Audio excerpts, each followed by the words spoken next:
So today's subject is a very significant topic from the perspective, from the standpoint of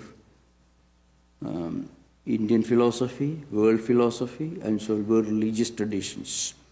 Buddha and Shankaracharya, they are spiritual revolutionaries of India. Now, revolution is certainly not a very pleasant word. It reminds us of many things which are unpleasant, unfortunate, and tragic. But spiritual revolution is something very interesting. Now, in Vedantic tradition, or from a spiritual perspective, a change doesn't come from outside. A change is from within. A change is not a radical transformation of an existing order, which what really happened whenever there was a revolution in the world. Think of French Revolution. There would be no Napoleonic Wars without French Revolution. And think of the Bolshevik Revolution, the cultural revolutions, all terrible things that caused a lot of pain, sufferings, death and destruction to millions of people. So we call them revolutions. Now, revolution is a change, a radical transformation that is imposed upon an existing system. And there may be a change, but a change through revolution is only, it changes from worst to worst or from bad to worse. It's never a change for the better. It's always inevitably a change for the worse. That's what we call revolution. Think of the chaos, the bloodshed that accompanied French Revolution. The Bourbons wiped out, the guillotine was discovered, a very wonderful machine which only reminds us of tragedy and death. So, but there is another word in Vedantic tradition. It's called evolution. Evolution in Vedanta is called parinama. A parinama is essentially a change for the better. It's a refinement. It is a processing. It is a sublimation of an existing order of things, either in society, in nation, or in our own personal life. An evolution implies growth, a change for the better. A baby becomes a boy becomes a young man. It's inherent, inevitable. It's a growth and change from within. It's a natural process. It is spontaneous.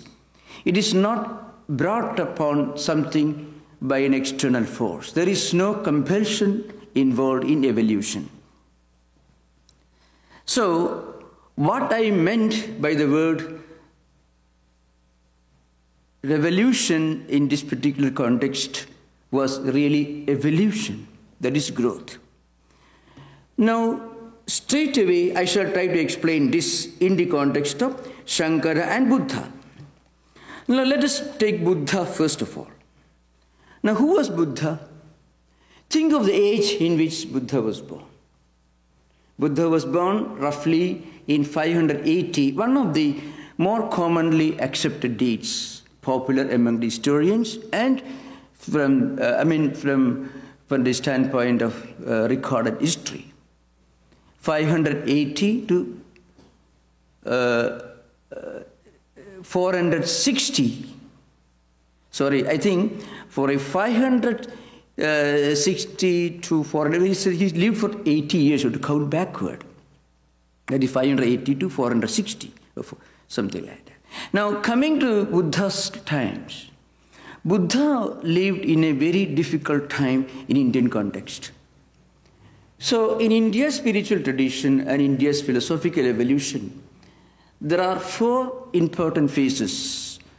One is the period of Mahabharata, that is the period of Bhagavad Gita, the period of Sri Krishna, who is considered to be an incarnation in popular Hindu tradition, supposed to be born in 3300 BC. That's one of the accepted dates. There are controversies.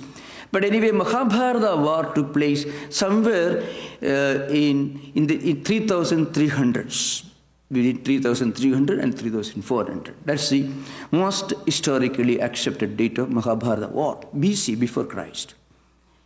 And then there is Buddha, who belonged to the 6th century BC. That is about 2500 years after Sri Krishna. The next important stage in the evolution of Indian spiritual tradition is Shankaracharya, who lived in 8th century AD. And the most contemporary, the current phase that we are going through is the period of Sri Ramakrishna and Vivekananda, who actually did what Sri Krishna did in 3rd millennium BC, and Buddha in the 6th century BC, and Shankara in 8th century AD. The same evolutionary transformation was brought upon Hindu tradition, Vedic heritage by Sri Ramakrishna Vivekananda in the 19th century. So you can see the time period from 3300 BC up to 1900. Vast span of time. Historically speaking, Sri Krishna belongs to what we may call prehistoric period. But among the great thinkers and philosophers who belong to historic period, whose life we can all understand from historical records, is Buddha, Shankara, and Sri Ramakrishna Vivekananda phenomenon in 19th century. That's about 2,400 years of India's spiritual history. 2,400 years, that means 24 centuries. After Buddha, Shankara came in 8th century, roughly around 8th century, that's 1,200 years after Buddha. 1,200 years after Shankaracharya, Vivekananda came. So altogether, 2,400 years of recorded history we have got right in front of us. Now, what did Buddha do? When we do puja here, we utter one mantra, Nininda Vedam Pasughatanam Vai. That is an important reference to Buddha's activities, Buddha's contribution to Indian culture, world culture. That's one line of the 4 lines couplet that we chant during puja. Nininda Vedam Pasughatanam Vai. So that part of Vedic heritage which popularized and supported animal sacrifices. Buddha led a revolution against it. He revolted against it. He did not do that by bringing together violent forces, organizing a mass revolution, a violent revolution as it happened in French Revolution or in Cultural Revolution, China, or in 1917 in the Tsarist Russia. It was not a violent revolution, some violent forces coming together and destroying everything, and in the process of refining, succeeded only in destroying the existing order without replacing it with something else. Certainly replaced with something much worse. Now what Buddha did, Buddha said, religion should be humanistic. It should serve the needs of the common man in the streets. For that, he expounded a spiritual paradigm emphasizing the reality of the incompleteness of empirical life money, wealth and status, all these things come and go. They can only present before you a sense of inner incompleteness or inner imperfection, which is called dukkham, Chatvari Arya Satyani, 4 noble truths which he uttered. And in order to solve this problem, he propounded what could be called the most comprehensive philosophical concept of spiritual humanism, that is the eightfold noble path. Samyak Drishti, Samyak Vyayama, Samyak Ajiva, Samyak Vak, Samyak Sankalpa, Samyak Samadhi, and so on. We have discussed this in the course of time. You should act, talk, think, and live in a righteous manner, in an appropriate manner, upholding the principle of dharma. He propounded this theory. He gave a humanistic interpretation of Vedic heritage without revolting, without actually violently changing anything, but rather he made his own contribution, which caused a natural sublimation of the existing order. So that's why it's called, it was evolution, actually speaking. It is not revolution. But I had to use that term because that's the only word by which we today describe a radical change. From within and from without, we don't normally distinguish. But in the course of the talk, I want to emphasize this point. Buddha and Shankaracharya were not revolutionaries in the ordinary accepted meaning of the word. They were making evolutionary contributions, creative, constructive contributions. So this was the great contribution of Buddha. Now about Shankaracharya. Now we had to travel 200 years from Buddha to Shankaracharya. Buddha presented before us a very wonderful humanistic philosophy. But it was completely forgotten in 8th century AD. See, what happened to Buddhism outside India and within India are two different things, historically speaking. That's why today you find in India, a traditional Hindu will look upon Buddha as a great spiritual incarnation, the way they look upon their own spiritual incarnations. But they do not believe in many of the Buddhist tenets. That's because Buddhism within India became a kind of iconoclastic nihilism. Shunyavada and Vijnanavada together had taken Buddhism from its emphasis on these noble truths and eightfold disciplines, what we call the humanistic aspect of Buddhism, found in the Tripitakas, Sutta Pitaka, Vinaya Pitaka, and Abhidhamma Pitaka, in which Buddha expounded a sublime humanistic interpretation of Vedanta or Vedic philosophy. So it was completely forgotten, and in its place, a lot of nihilistic, iconoclastic, world-denying ideas had already crept into Buddhist fold, even in India. But it did not happen in other countries where Buddhism began to spread from 2nd century BC onwards. Buddhism went to China. From there it went to Siam, Laos, Cambodia, Korea, Vietnam, of course Japan, in a much more comprehensive way. So in those countries, it grew, it evolved, incorporating and accommodating many of the traditional values of these cultures. But within India, what happened was it took a different turn. It was divided into 4 important schools of later Buddhism, Sautrāntika and Vaibhāshika, Vijnanavada and Shunyavada.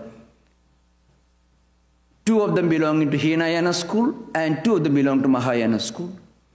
And then the Vajrayana school, which is mostly centered in Tibet. Many of these ideas had become somewhat dry nihilism and iconoclastic way of life.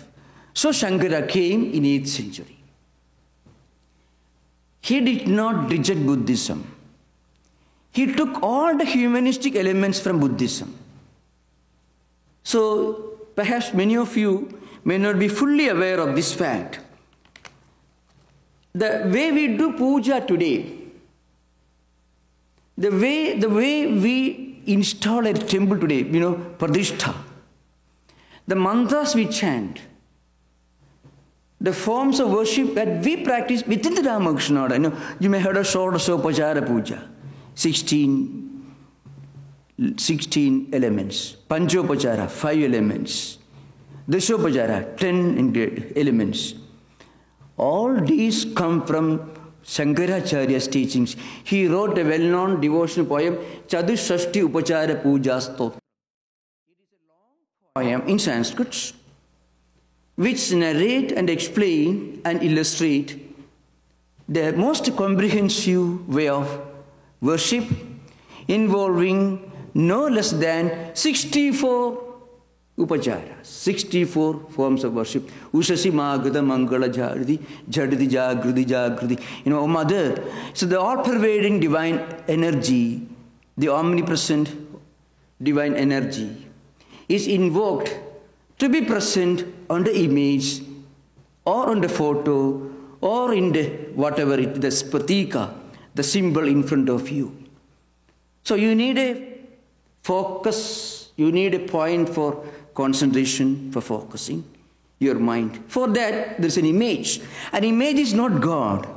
Image is only a means, an instrument, just a tool for taking your mind away from external objects and focusing on something. Remember, that's often maybe not fully understood by our temple priests.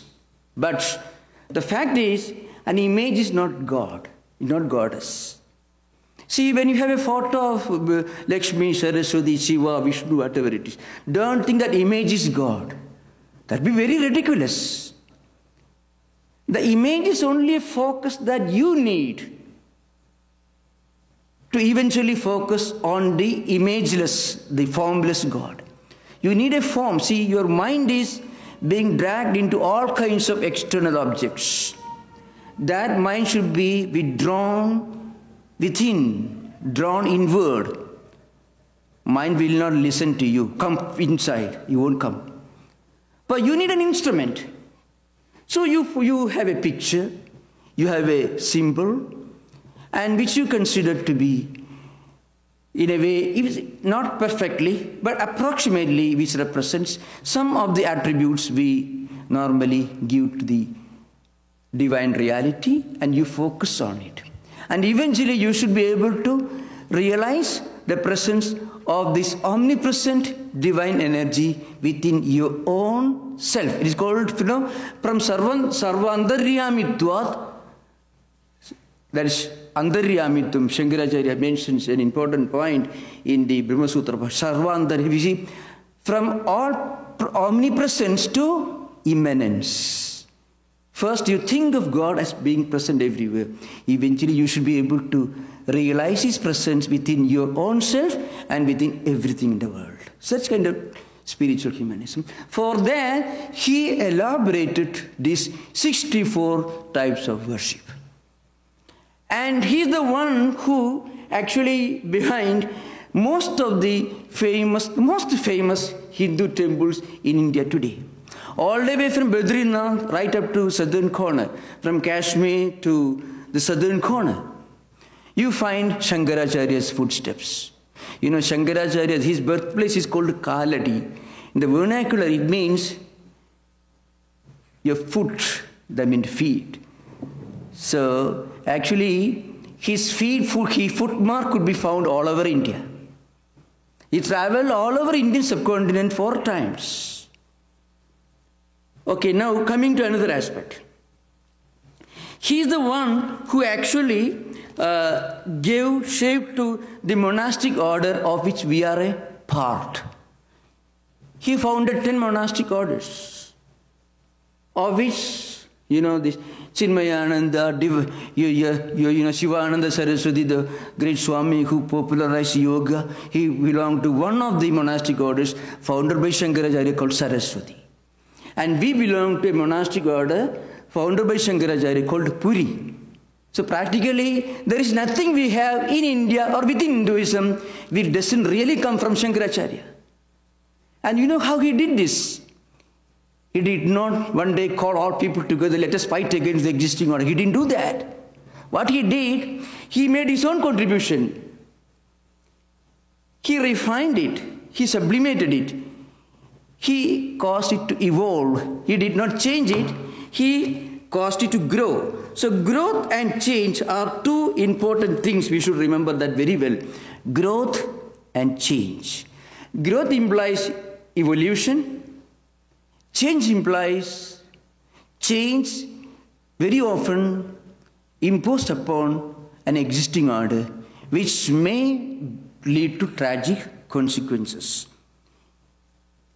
Even, for example, in the Gospel of Sri Ramakrishna, you find Sri Ramakrishna says, Bhakti and Jnana, devotion and the path of knowledge, they lead to the same goal. Now, this is the statement from the Gospel. Sri Ramakrishna expounds this idea.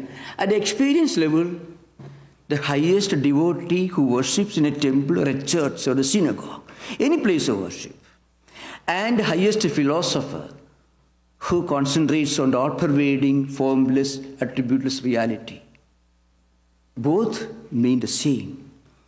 If you are a devotee, you are not different from a philosopher. Now, this statement historically comes from Shankaracharya's commentary on the Bhagavad Gita Bhashyam, 13th chapter, 11th verse. Maicha ananya yogena bhakti ravyabhijarini vivikta desha sevitum anabhirjana samsati. Shankaracharya is defining in this Sanskrit verse from the Gita the nature of the purest, unwavering devotion to God. Avyabhijarini bhakti. He defines na vibhijarana sila, shuddha, nirmala, achala, unchanging, unwavering, pure devotion to God. And the highest spiritual philosophy, the path of knowledge, are the same. After defining elaborately avyabhijarini bhakti, that means unwavering devotion to God, he says in a small single sentence, sacha jnanam, means that bhakti, that devotion is also the highest knowledge. Now, today you can find, those of you who have gone to India may have heard of this conflict between Shiva, Vishnu, Shakta, Shaiva, Ganapatya, Saura. There were different denominations within India. It evolved in course of time. So, what Shankaracharya did was, he evolved a unique system of worship. He gave a new dimension, a new spiritual definition to the existing forms of worship that he found in 8th century AD. He did not deny anything, he did not reject anything, but he gave a sublime definition, a sublime possibility, a higher spiritual possibility to each of these existing rituals and schools of spiritual thought. So you find this worship of sun, the worship of Divine Mother, the worship of Ganapati, the worship of Shiva, Vishnu, Kumara, Subramanya, all these you find. What he did, there were hundreds, maybe thousands of types of worship existing in India. What he did, he did not one day say, ex ecclesiam nulla salus. He didn't do that. This is the only path. There is no other way. He didn't say. He said, all right, you follow all this. But remember, in each of these traditions that you follow, there is a higher possibility. Because as you evolve in spiritual life, your idea of God also evolves. Our idea of God very often depends upon our own cultural, spiritual evolution.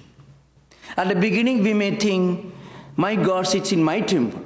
Your God sits in your place. We are all, so we should fight each other. That is the primitive, that is the, children fight for candies. But grown-up people don't fight for candies unless they want to be certified. So as we evolve in spiritual life, we don't care for these minor differences. As we grow in spiritual life, our own idea of God also grows. And as we reach the highest level, we are able to see the God whom you worship in the temple. You are able to see that God outside the temple also.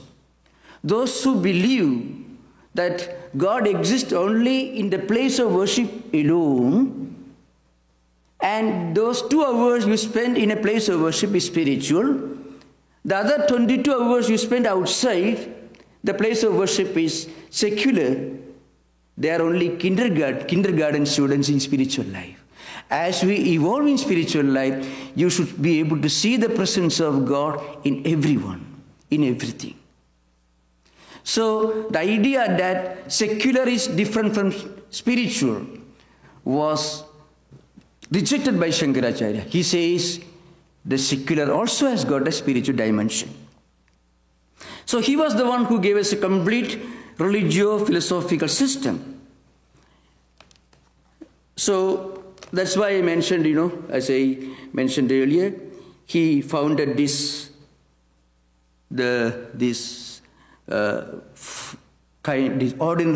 way we worship in the temple. He called Panchayatana Puja.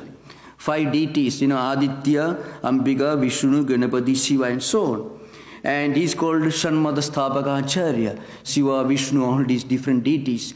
So practically what you find in Shankaracharya's teaching is, even when he talks about a monotheistic God, he presents a monistic possibility. A person who believes that Shiva is the only God, or there are some groups who believe Krishna is the only God, all others are Krishna's subordinates. But Shankaracharya would not admit that. He says, a person who sincerely worships God as Krishna will realize the same truth which a person who considers Christ as the supreme God, or a person who believes Shiva as supreme God. If we are sincere, pure, honest, and lead a pure life, then as we grow in spiritual life, we find spiritual unity in our own spiritual life. So the goal is the same and the paths may differ. That's why we often find him as the exponent of Panchayatana Puja, Panchadevata Puja, and also is called Shanmata Sthapaka Acharya, and so on. So I'm just giving, this is only an introduction to Sir, That means what I wanted to emphasize was, Shankaracharya was not a revolutionary, or Buddha was not a revolutionary in the ordinary accepted definition or meaning of the word revolutionary. They were, I don't think there is a word called evolutionary. It's only said, it can only be an adjective, it cannot be a noun or a qualifier. So I'm using the word, he was the one who brought about a spiritual revolution through evolution. That means nobody need to reject the existing order. You can refine and process and sublimate the existing order. When you grow in spiritual life, you become a better human beings. When we grow in spiritual life, our approach to God also evolves, and simultaneously our understanding of humanity, our interaction with humanity, our approach to life also evolves. This unique idea was brought up by Shankaracharya. That's why, one of his signal contributions from an ontological point of view, from a metaphysical point of view, is the analysis of the absolute reality from 3 perspectives, which is called Paramarthika, Vyavaharika, and Pratibhasika Satta. I shall try to explain this. Maybe Sanskrit terms may look a bit obscure, but very simple. What he says is, as I mentioned earlier, as we evolve, our understanding of God our understanding of the absolute reality, our understanding of a spiritual destination also will evolve, grow. Then, at some point, we will be able to look upon the all-pervading divine presence of God as the only absolute reality, unchanging reality. Then what about the changing things that we encounter in our everyday life? Pain and pleasure, success and failure, profit and loss, the good and bad, the pleasant and the unpleasant, the good friends and enemies. We can see these equations, these contradictions, dualities in our everyday life. Wealth, money, status, health, all come and go, they are changing. He says these are all changing realities. They are not unreal, but you should not look upon them as permanent things, as we all know. We may know intellectually these things are not permanent, but we often forget in real life. When you return from the crematorium, you forget the reality that this body also may go the same way. So we forget it. So Shankaracharya says we must always remember the changeability of empirical things and the unchanging nature of the one reality which is omnipresent, which is everywhere. It's called Paramarthika Satta. The other is called empirical reality, called Vyavaharika Satta. And there are things that we do not encounter except in memories and dreams or imaginations, which are not totally unreal because they must have a background and empirical life. So they are called Pradibhasika Satta. So these are all his unique contributions to world thought. The idea is, through this analysis, what he did was, he permanently rejected the claims of, or what they call, all kinds of exclusivistic claims. He says, any person who is sincere, honest, who lives a pure life can find his spiritual goal, no matter what tradition he belongs. Even, you'll be surprised when I tell you that his system of Advaita philosophy is the only existing spiritual philosophy that can accept even a non-believer in God as spiritual. You can even be a spiritual person without being a conventional believer in God. You may believe, in fact, Vivekananda taking this idea from Advaita philosophy makes a very strong, forceful statement. He says, you live your life in such a way that God will accept you even if you do not accept Him. That means true spirituality goes beyond mechanical faith in God. Faith is only the kindergarten of spiritual life. Experience is the real ultimate purpose of spiritual life. And in fact, he made some very strong statements in this context also. I can just, he says, Anubhava avasanatvat bodhavastu vishayatvaja brahmajnanasya. It comes in the Brahma Sutra Bhashya. Anubhava avasanatvat Bhudavastu Vishayatvaja Brahmajnanasya. Anubhava avasanatvar Bhudavastu Vishayatvaja Brahmajnanasya. There are two statements coming one after another in his commentaries. What he says is, the ultimate criterion, judgment, the tool of judgment that proves you are a spiritual person is your experience and not your belief or faith. Mechanical faith, mechanical belief are necessary, no doubts. You have to believe in something. You should have a faith, strong faith. Without that, you cannot live according to certain important disciplines. But that is not the end of spiritual life. What he emphasizes is, faith is necessary, belief is necessary, books are necessary, rituals are necessary. All these factors are necessary. But the ultimate goal is not faith. Faith is not a university, faith is only primary school. Belief is only primary school or kindergarten. The ultimate goal of spiritual life is one's own experience. When we experience this, then we cannot fight or quarrel in the name of God, religion, culture, or nationality. That's why, you find a slogan in Shankaracharya's commentary. Srutya, Yuktya, Swanubhutya. Sruti, the Vedic statements. Yukti, our reason. Anubhava means experience. You read books, the revealed scriptures, the great doctrines you read, the works of great sages, teachers of different religious traditions you read. It's called Sruti. Sruti actually means Veda. Sruti anena iti, dharma anena iti Sruti. There are different definitions. Sruti means, Sruti is in a way revealed scriptures of Vedas. Brahmadinam labanda iti Vedas, is Shankaracharya's statement. But the highest purpose of a divine book, a divine scripture, a holy scripture, is not to make you just a believer in the doctrines and dogmas of that book. A true holy book should take you beyond words, beyond book. The truth is, the ultimate destination is our own experience. For that, we need a book. We need doctrines. But they do not constitute the highest reach of spiritual life.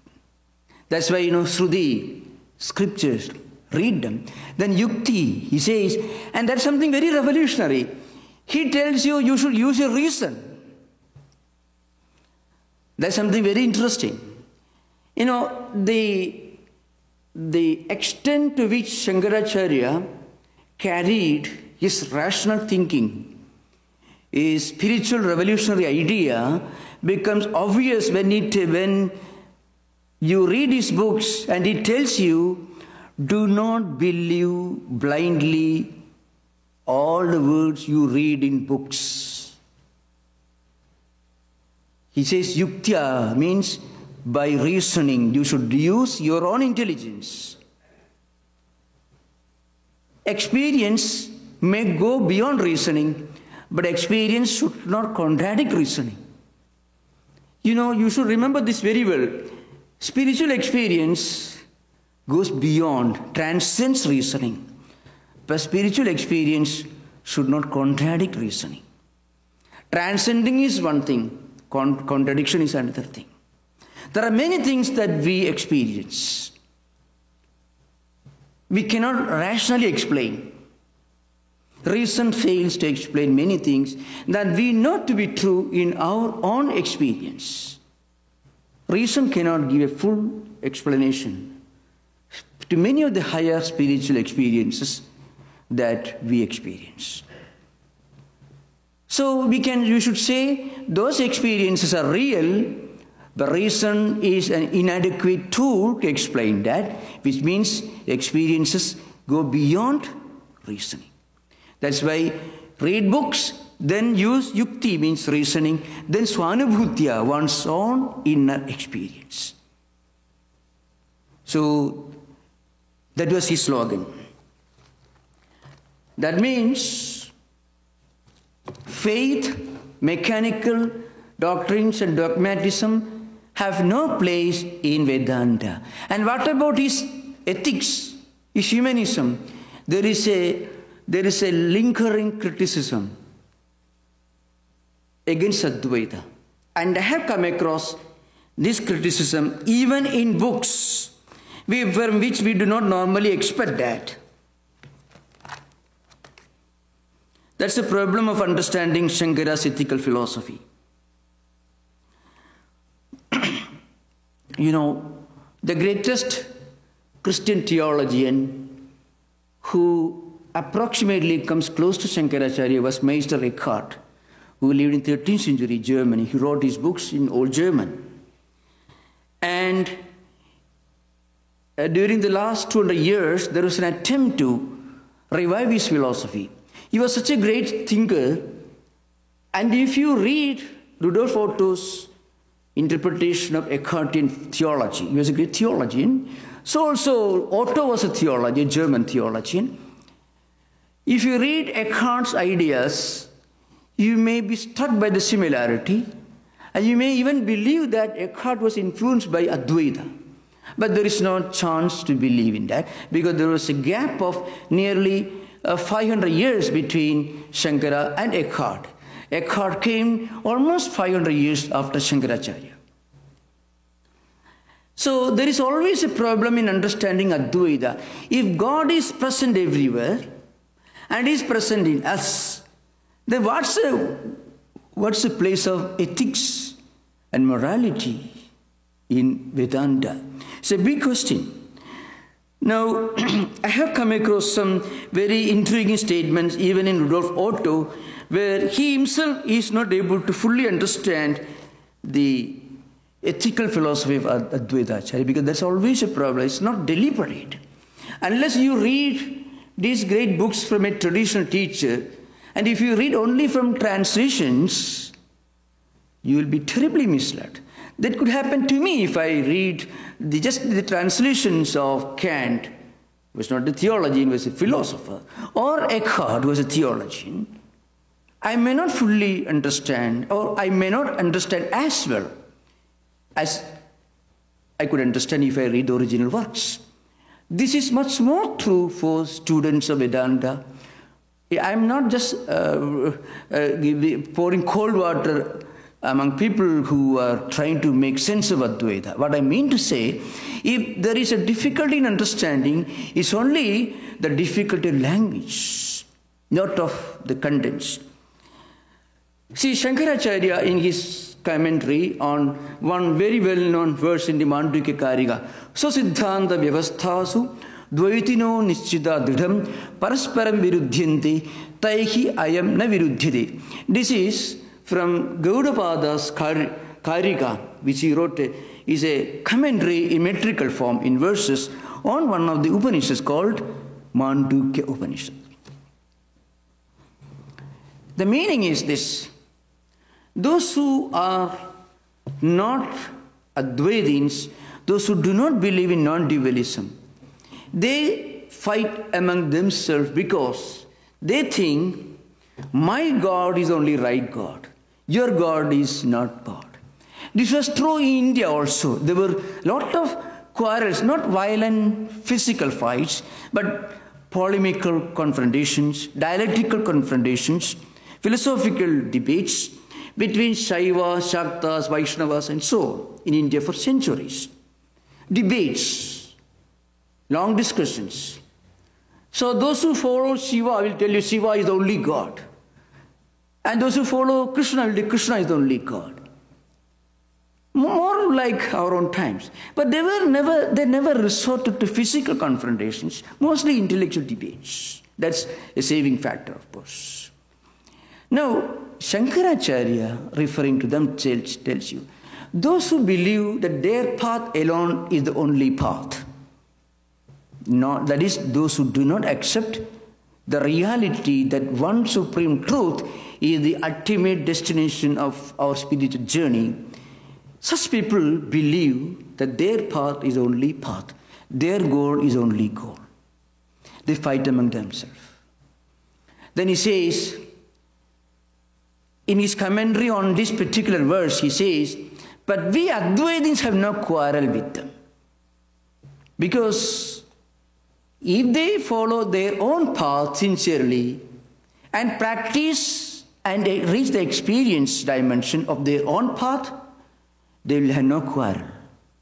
They will find one common ground at the spiritual experience. So he says, Asmadiyoyam Vaidiko Dharma na viruddhiti Taihi Anyone Virodhibhihi Asmadiyoyam Vaidiko Dharma na viruddhiti Yadha Sakhasta Dibisata. Means, see, you don't fight with your own hand, your own head. You hit your head. My head, I don't like you. So with your right fist, you hit your head. You feel the pain. If you torture one part of your physical body with another part, you feel the pain. Similarly, when we hurt others, we are hurting ourselves because there is no otherness. The whole world is one spiritual family. Though creation, not only world, creation, I chanted this verse, Dev Shanti, Antariksham Shanti, Prithvi Shanti, Roshadaya Shanti, Vanaspataya Shanti. The earth, the heavens, the oceans, the mountains and valleys and forests, let them all be peaceful. Let there be peace and blessedness everywhere. So a kind of spiritual affinity, not only with the human creation, but the whole creation as a whole. If you pollute the water, pollute the air, pollute the sky, you're actually doing harm to yourself. This is kind of spiritual affinity, unity and oneness of the whole existence. This is the essence of Vedanta. That's why Advaita. So Advaita is a unique, universal, spiritual, ethical system.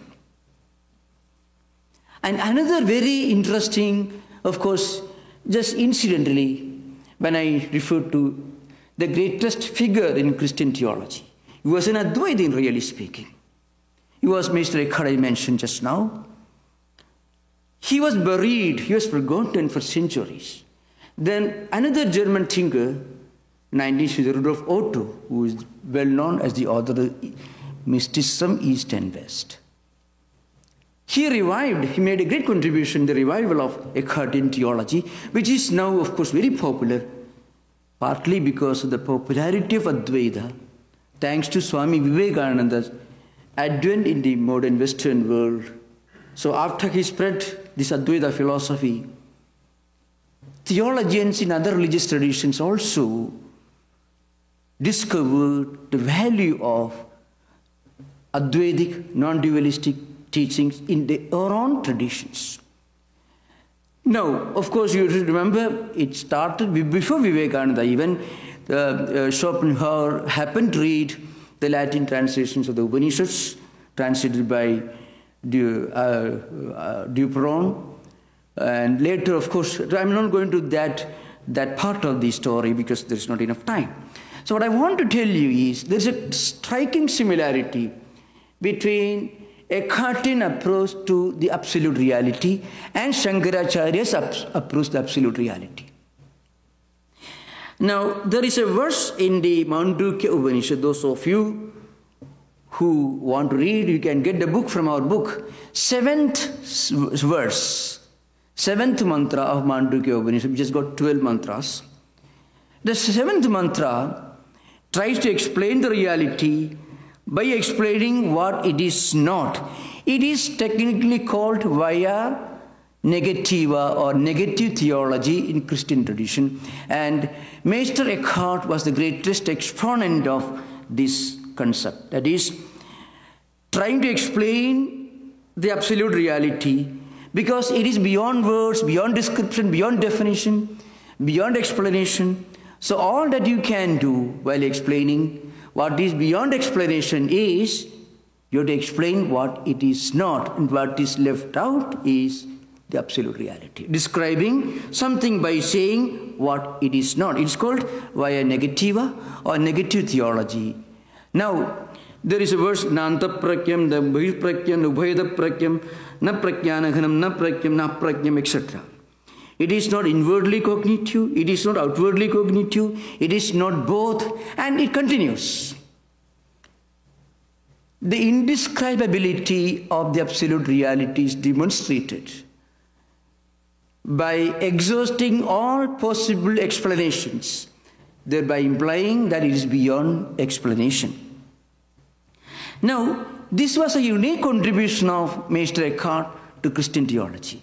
Partly the reason why he was buried or forgotten was, this was not exactly, and the mainstream church was not exactly amused by the teachings of a great theologian who said that the absolute reality in its highest form transcends even the Trinity. So even the word God itself doesn't exhaust all the spiritual possibilities of God who cannot be explained in words. No, this was the highest reach in the evolution of Christian theology.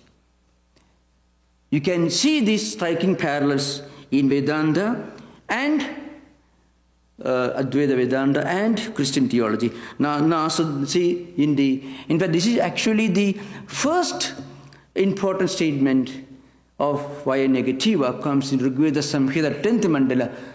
Nasadasi, Nosadasi, it's called hymn creation, that is Srishti Suktam, Nasadiya Suktam in the Rigveda Samhita.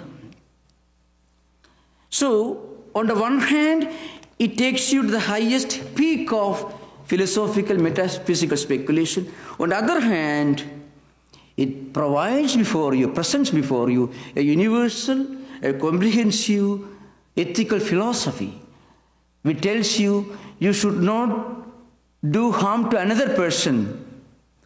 It doesn't say that you should not do harm, you should not harm another person because God will punish you. The real reason is, by doing harm to another person, you are doing harm to yourself. You cannot hurt another person without hurting yourself. If you hurt another one, you are hurting yourself spiritually. So this idea of oneness and unity of existence was a unique contribution of Shankaracharya. Now, to understand Shankara, you can refer to Buddha. To understand Buddha, you can refer to Shankara. See, Buddha was born, as I mentioned earlier, in the 6th century BC. You know what he did? He was born a prince. He was the son of a king in today's Nepal. And he was brought up in an atmosphere of luxury. He didn't have any problems. He was married. He was 28 years old. In Buddha's history, it is said that he was the greatest martial artist, the greatest soldier of his time. He defeated all the... he was not an imbecile. No. People think, oh, he was sitting under a tree. He must be quite weak and good for nothing fellow. In fact, I had to face this question. No, Buddha had everything that was positive for a king. He could have become a great emperor, conqueror. But one day, when he was just about 28 years old, he was being taken out in a chariot, and he had 3 visions. An old man with his miserable face, a sick man, and a dead body being taken to the cremation ground. These 3 visions rattled him, shocked him, devastated him, and it made him realize the darker side of human life, which he had never encountered till then. It is said that when he was born, the astrologer made a prediction that either he is going to be a big conquering emperor or he'll become an emperor of ascetics. So his parents did not want him to become the emperor of an ascetic. They were not amused by that prediction. So they did not let him see anything about the unpleasantness of human life. So one day, 28 years old young man who had never seen a sick man, a dead man, happened to see there is such a thing as old age, death and sickness. What is this? I am also going to face the same thing at some point in future. So he thought, and that night he left his palace, left behind his kingdom, his comforts, his ministers, everything, walked 1200 miles, reached Bodh Gaya in today's Bihar state, sat under a tree with a strong resolve. Ihasane sushudime sharidam tugasti mamsam cha vilayam chayathu aprapasiddhim bahujanma durlabham naivasanat kaya mataschalishyade. I am quoting this verse from a 2nd century biography of Buddha in Sanskrit. It's called Lalita Vistara, which is the most accepted, authentic biography of Buddha in verses. Buddha's resolve, what he said to himself as he sat under the tree to meditate, to discover the truth behind life, is this: I am going to sit under this tree. That's a translation. Let my body perish. Let my body be reduced to ashes and bones. Let them wither away. I won't get up from this seat before I get the highest enlightenment. And in course of time, he got enlightenment, so he became Buddha. Siddhartha became Buddha. Siddhartha means, one who has received what he was looking for. And that is the meaning of Siddhartha in Sanskrit. Buddha means the enlightened one. So the evolution from Siddhartha, the prince, to Buddha, the world teacher, it didn't take a long distance. So what happened to Buddha?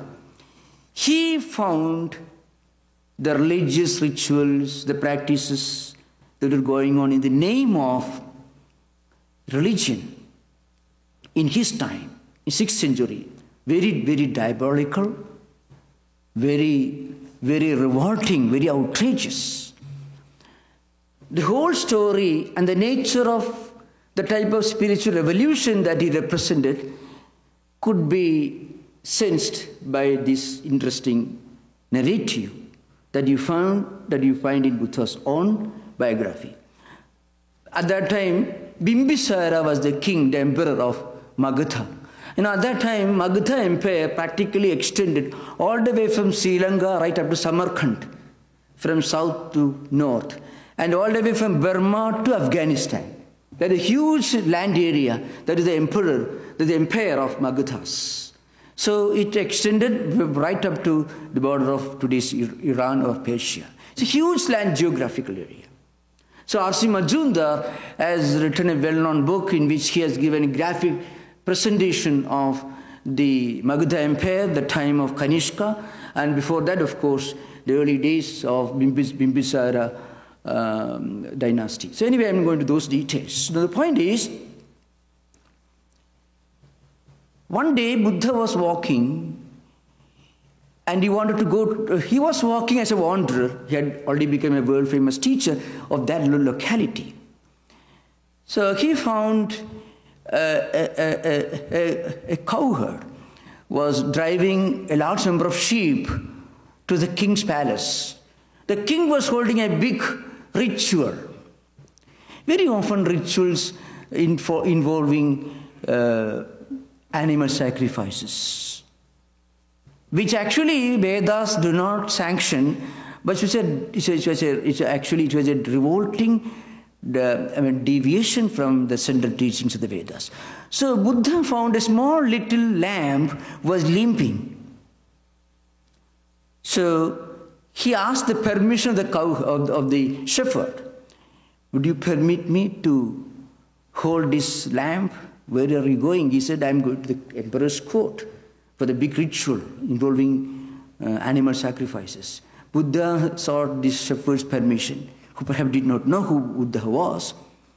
Will you permit me to hold this, to carry this lamb? Because it is limping. One of his feet is hurt. So the shepherd gave permission. As they reached the palace, Buddha told the king, the emperor, well, you want to sacrifice these animals. All right. Could you do a small favor? Instead of this small lamb, you can sacrifice me. And that completely brought about a complete transformation, a complete change in the attitude of the emperor. He stopped animal sacrifice then and there. This was the language he used for his revolution. That is what's called Buddha's spiritual revolution. He did not reject anyone. He did not revolt against anybody. When he requested the emperor to substitute his life, instead of taking the life of the little lamb, the emperor was practically shocked. Then he wanted to know, who are you? Please come and sit. I want to listen to you. And that was the beginning of a new chapter in the history of Magadha Empire. Now, this was the kind of spiritual revolution that Buddha represented. So, Buddha did more or less at the physical level. Shankara did at the level of spiritual, philosophical level. Shankara had to be a revolutionary at the physical level. At the philosophical level, spiritual level. Buddha was a revolutionary both at the spiritual and also at the physical level, because that was the kind of change that is the need of the time. So, about Shankaracharya's philosophical contribution, there is a well-known verse. You see, the Ajnanantar Gahanapadidan Atma Vidyopadeshehi Tradum Lokan Bhavadava Shikhata Papa Achemanan Muktva Maunam Vadavidapino Mulado Nispadanti Shambho Murtis Saridi Bhuvane Shankaracharya Rupa. What it says is, Shiva is conceived to be Dakshinamurti in the popular Indian tradition. He is the eternal teacher of all the worlds, sitting under a tree in perpetual silence. Now, this verse tells you he is the great teacher. Shiva is sitting under a tree in silence. He is teaching through the language of silence. But that Shiva had to speak through the language of philosophy and spiritual revolution in the form of Shankaracharya in modern times. Sri Shankaracharya is the dynamic edition of the static splinter who walked abroad delighting in the sustenance of his Vada Bhiksha, speaking words of Vedantic wisdom to rescue Sanatana Dharma, the spiritual tradition of mankind. It's an interesting verse. Buddha brought about a revolution by presenting the humanistic face of Vedantic spiritual heritage. That was the need of 6th century BC. Shankaracharya in 8th century AD did the same from a metaphysical, from a spiritual, and also from the philosophical level. Buddhist philosophy actually did not exist during Buddha's time. I want to remind this is very important to remember. All the Buddhist philosophical ideas that today you find in Vipassana or mindfulness, all these were philosophical interpretations of Buddha's teachings, which actually began in the 2nd century AD, almost 300 years after Buddha's passing away, or 280 years after Buddha's passing away. That's something to remember. All the Shunyavada, doctrine of emptiness, Vijnanavada, subjective idealism, the realist schools of Sautrantika and Vaibhashika, all these great Buddhist philosophical doctrines emerged 250 years after Buddha's passing away. Buddha himself emphasized the most elementary disciplines, humanistic disciplines, that we need to live a happy, undisturbed, peaceful life in this world. Peaceful in our interaction with the world and others. So, Buddha gave a humanistic dimension to Vedanta. Shankaracharya gave a philosophic dimension. But spirituality was present in both their teachings. So, that's why I emphasized at the beginning the difference between revolution and evolution. Buddha and Shankaracharya brought about a spiritual revolution through evolution. And evolution means a change from within. There is no friction, no conflict. Nothing is lost, nothing is disturbed. A child evolves, grows into a youth. A youth becomes a middle-aged man, an old man. Old age is not imposed upon him. It's a natural, spontaneous, inherent evolution. So that is the language of these great thinkers, Buddha and Shankara. The spiritual revolution was accomplished in the form of spiritual evolution, that is growth from within. So I try to give just a bird view of these great thinkers and their contribution to world thought. And if there are any questions you would like to ask, you are most welcome during interaction. Thank you. Namaskar. Om Shanti Shanti Shanti Harihi Om Tat Sat Sri Ramakrishna Paramastu.